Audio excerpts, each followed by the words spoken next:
दोस्तों सैटेलाइट के बारे में तो आप सभी ने सुना ही होगा, लेकिन क्या आप जानते हैं कि सैटेलाइट क्या है? व्हाट इज सैटेलाइट इन हिंदी और यह कैसे काम करती है?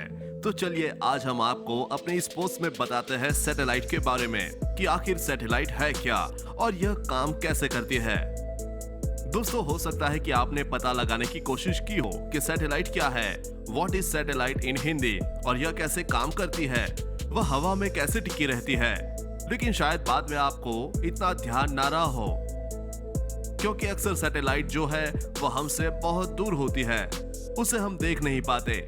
और ऐसी भी दोस्तों जिन चीजों को हम लोग देख नहीं पाते हैं उसकी वैल्यू हमारे लिए कम हो जाती है। लेकिन क्या आप जानते हैं कि आप डेली लाइफ में जितने भी काम करते हैं उनमें से बहुत से काम ऐसे हैं जो कि डिपेंडेंट है सैटेलाइट के ऊपर। फिर तो आप टीवी देख रहे हो या फिर आप मोबाइल चला रहे हो या फिर मोबाइल में जीपीएस यूज कर रहे हो या फिर आप किसी दूसरे देश में फोन कॉल भी करते हो, यहाँ पर ये सभी काम किसी न किसी सैटेलाइट के जरिए ही संपन्न हो पाते हैं। सैटेलाइट एक बहुत ही कॉमन शब्द है। इसका मतलब यह है कि ऐसा छोटा ऑब्जेक्ट जो अपने से कहीं बड़े किसी ऑब्जेक्ट के चारों तरफ चक्कर काट रहा हो, फ्री स्पेस में या फिर हवा में। तो दोस्तों यहाँ पर इसका मतलब हुआ कि जो चांद है वह पृथ्वी की तरह एक सैटेलाइट ही है। लेकिन दोस्तों चांद को हम सबने नहीं बनाया, वह पहले से ही वहां था, इसलिए वह एक नेचुरल सैटेलाइट है। वह मानव निर्मित सैटेलाइट नहीं है क्योंकि चांद पहले से ही था। चलिए अब बात करते हैं मानव निर्मित सैटेलाइट के बारे में, जिसको कि मानव ने बनाया और फिर उसे अंतरिक्ष में छोड़ दिया गया। और फिर उस सैटेलाइट से हम जो भी काम करवाना चाहते हैं वह सैटेलाइट वही करती रहती है, वह हमारी मदद करती रहे।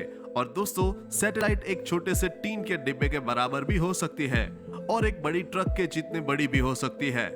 मायने यह रखता है कि वह सैटेलाइट किस काम के लिए अंतरिक्ष में छोड़ा जा रहा है।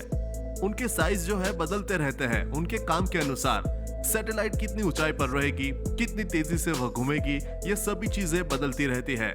यह इस बात पर डिपेंड करता है कि उस सैटेलाइट को अंतरिक्ष में किस काम के लिए छोड़ा गया है या भेजा गया है। लेकिन दोस्तों सारे सैटेलाइट की बनावट ज्यादातर एक जैसी ही होती है। आपने अक्सर फोटो में देखा होगा सैटेलाइट में बड़े बड़े पैनल्स लगे हुए, वह सैटेलाइट में लगे हुए सोलर पैनल्स होते हैं, जिसे सैटेलाइट अंतरिक्ष में सूर्य की ऊर्जा से अपनी एनर्जी लेती रहती है। उसके बाद में जो सैटेलाइट की मेन बॉडी है उसमें सैटेलाइट का सारा सर्किट डिजाइन किया हुआ रहता है। उसके अलावा सैटेलाइट में ट्रांसमीटर लगे हुए होते हैं और रिसीवर भी लगे हुए होते हैं, जिससे कि सैटेलाइट किसी भी सिग्नल को रिसीव करते हैं और भेजते हैं। इसके अलावा सैटेलाइट में कुछ कंट्रोल मोटर भी लगी होती है, जिनकी मदद से हम सैटेलाइट को रिमोट से कंट्रोल कर सकते हैं।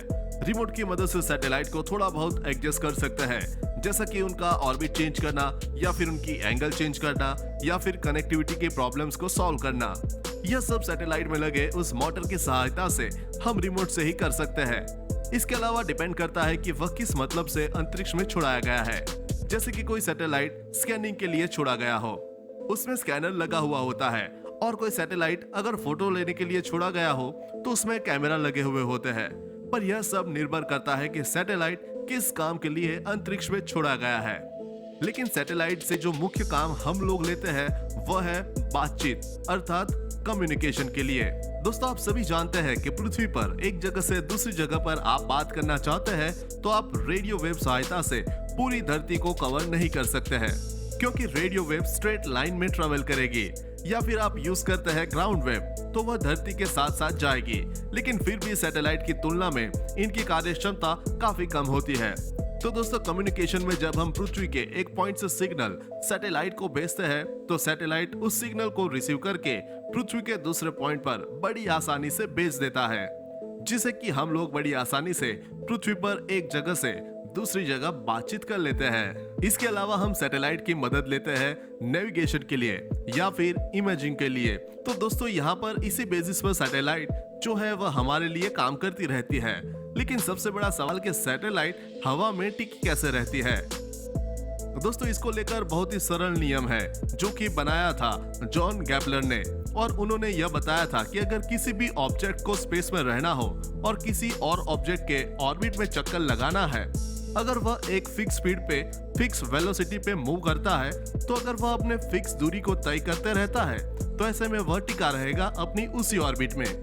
वह नीचे आकर वापस से नहीं गिरेगा, क्योंकि उसकी जो स्पीड है वह कंट्रोल बैलेंस करती है उस ग्रेविटेशनल फोर्स को। लेकिन यहाँ पर जो सैटेलाइट की स्पीड है वह बदलती रहती है।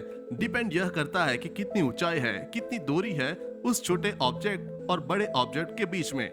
तो धरती के जो सबसे नजदीक सैटेलाइट है वह बहुत ही तेजी से चक्कर काटती है, और जो सैटेलाइट धरती से बहुत दूर है वह थोड़ा स्लो चक्कर काटती है। लेकिन सभी का प्रिंसिपल वही है और इसीलिए वह हवा में टिकी रहती है। तो दोस्तों, उम्मीद करता हूँ कि आज की ये इंटरेस्टिंग वीडियो आपको पसंद आई होगी। ऐसे ही इंटरेस्टिंग वीडियोस के लिए हमारे चैनल को सब्सक्राइब करना ना भूलें। मिलते हैं जल्द। धन्यवाद।